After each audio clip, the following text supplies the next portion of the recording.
सच में परेशान कर रखा है। थोड़े पैसे और दो और अपनी कार को अगले 5 साल के लिए री रजिस्टर करा लो। आखिर इस पॉलिसी का E20 और जीएसटी रिडक्शन से क्या मतलब है, सब जानते हैं इसी वीडियो के साथ। मैं हूं आपका होस्ट अमित और आप देख रहे हैं आस्क कार गुरु। गवर्नमेंट बहुत कुछ कर रही है, लेकिन सबका ताल्लुक आपके अच्छे के लिए हो ये जरूरी नहीं है। हाँ, उन्होंने नई पॉलिसी दी है। पॉलिसी क्या, 15 साल का आपका रजिस्ट्रेशन होता है केवल दिल्ली एनसीआर को छोड़कर, और उन 15 सालों में आप अपनी कार को मन से चला सकते हैं।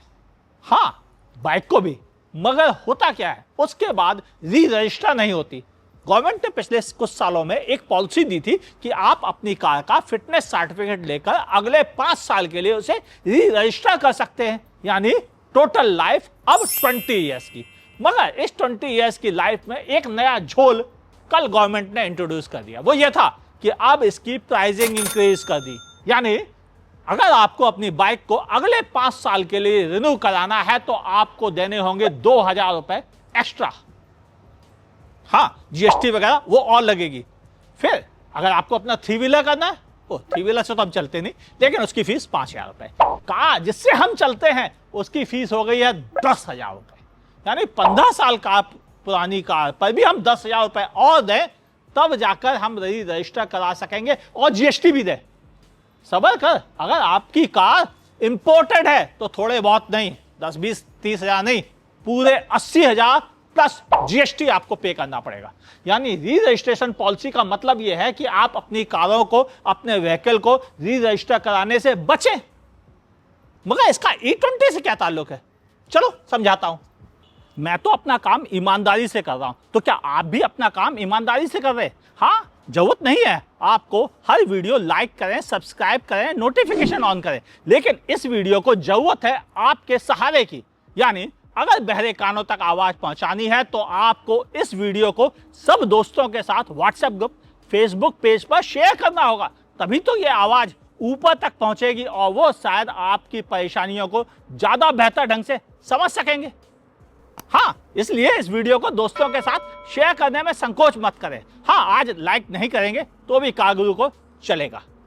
सच तो यह है, गवर्नमेंट नहीं चाहती है कि आप अपनी गाड़ियों को ज्यादा लंबा चलाएं, और इसीलिए उन्होंने यह पॉलिसी बनाई कि आप अपनी गाड़ी को 15 साल बाद रिन्यू कराने के बारे में सोचे ही नहीं। इसीलिए तो फीस डबल कर दी है। क्यों? क्योंकि आपकी गाड़ी में वो ऑलरेडी E20 फ्यूल देकर 5 साल, 8 साल, 10 साल पुरानी गाड़ियों को धीरे धीरे किल कर रहे हैं। वो इसे हम स्लो पॉइजन कहते हैं। शायद E20 फ्यूल का पर्पज ही यही था। अभी भी आपकी गाड़ी, मुझे मालूम है, अगर आपने 10 साल पहले खरीदी है, फर्स्ट क्लास चल रही होगी। 5 साल पहले खरीदी है, जोरदार दिख रही होगी। मगर उसमें जैसे ही आप E20 नया वाला फ्यूल डाल रहे हैं, उसकी एवरेज गिर रही है, उसकी क्वालिटी खराब हो रही है, उसका मेंटेनेंस कॉस्ट बढ़ रहा है। भले अभी तक आपकी जेब से पैसे नहीं गए, लेकिन सब्र कर लो, 2 साल में कटने वाली है आपकी पूरी जेब। यानी आपके लिए बहुत संभल कर चलने का वक्त आ रहा है। और ऊपर से गवर्नमेंट ये भी नहीं चाहती कि आप 15 साल बाद कार को और री रजिस्टर करें, तभी तो उन्होंने फीस डबल की है। E20 एक्चुअल कार की उम्र कर रहा है, और ऊपर से ये एक्स्ट्रा फीस आपको हतोत्साहित कर रहा है कि आप अपनी कार को री रजिस्टर ना करें। लेकिन सब्र कीजिए, अभी तो एक नई पॉलिसी भी आ रही है। क्या है वो? वो है जीएसटी रिफॉर्म्स। हाँ, जीएसटी की बात करनी भी जरूरी है, ध्यान से समझें। गवर्नमेंट ने कहा है 15 अगस्त को, और गवर्नमेंट ने क्यों, सीधा सीधा इंडिया के प्राइम मिनिस्टर ने कहा है कि हम अब जीएसटी रिफॉर्म करने जा रहे हैं। इस बीच में एक और खबर आ गई कि अब जीएसटी के केवल 2 स्लैब ही रहेंगे, यानी 12% और 28% का स्लैब कट हो जाएगा। ये सजेशन आया है, नियम नहीं आया है, ध्यान से समझिएगा। और एक नया स्लैब जुड़ जाएगा जो कि 40% होगा। 40% उन लोगों के लिए होगा जो ज़्यादा लग्जरी, प्रीमियम, रईसी वाले आइटम खरीदते हैं, वो कारें नहीं। हाँ, क्योंकि आर्टिगा, ब्रेजा, क्रेटा ये रईसी वाले कारें नहीं है, ये हमारी ज़रूरत की कारें हैं। इन पर भी तो 45% के आसपास टैक्स लग जाता है। तो फिर हो क्या रहा है? गवर्नमेंट का प्लान ये है कि वह इन टैक्स स्लैब्स को ऊपर नीचे करें।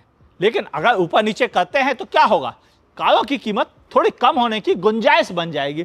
यानी जब नई कारें सस्ती होंगी तो इंडस्ट्री डेवलप होगी, लोग अपनी पुरानी कारें जो कि E20 की वजह से खराब हो रही हैं, जो कि री रजिस्ट्रेशन की वजह से महंगी हो रही हैं, उनको छोड़कर कंडम करके स्क्रैप सर्टिफिकेट लेकर नई कारें खरीदने निकल जाएंगे। यानी इंडिया की इकोनॉमी को बढ़ाने का ये एक इनडायरेक्ट तरीका है कि E20 भी लाओ, जीएसटी रिफॉर्म भी लाओ और री रजिस्ट्रेशन की फीस इतनी बढ़ा दो कि लोग करने से ही बचने लग जाए।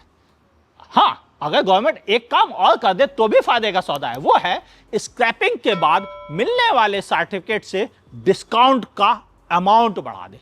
यानी अगर स्क्रैपिंग करने के बाद लोगों को जीएसटी नहीं देना पड़े नई कार पे तो शायद लोग खुश हो जाएंगे। लेकिन क्या गवर्नमेंट इस बारे में सोचेगी? तो फिर गवर्नमेंट का इरादा क्या है?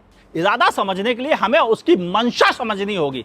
गवर्नमेंट बताएगी तो कुछ भी नहीं, लेकिन उसकी मंशा क्लियर है।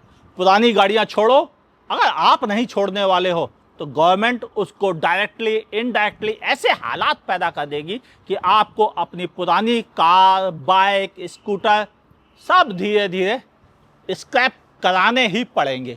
हाँ, अगर उसके बदले कोई एक्स्ट्रा बेनिफिट मिल जाए कस्टमर को तो उसे उतनी तकलीफ नहीं होगी। और मेरे अंदाज शायद सरकार यहां पर अगर काम करती है तो एक्चुअली फायदा होगा उन सभी लोगों को जिनकी कारें पुरानी हो गई हैं, E20 कंप्लायंस नहीं है, और ऐसे हालात में उनके लिए यह ऑप्शन एक बेहतर ऑप्शन बन जाता है। आपका क्या कहना है लिखिएगा नीचे कमेंट सेक्शन में। हाँ, अगर आपको ये वीडियो पसंद आए तो दोस्तों के साथ शेयर कर दो, क्योंकि कुछ बातें सबको जाननी जरूरी होती हैं।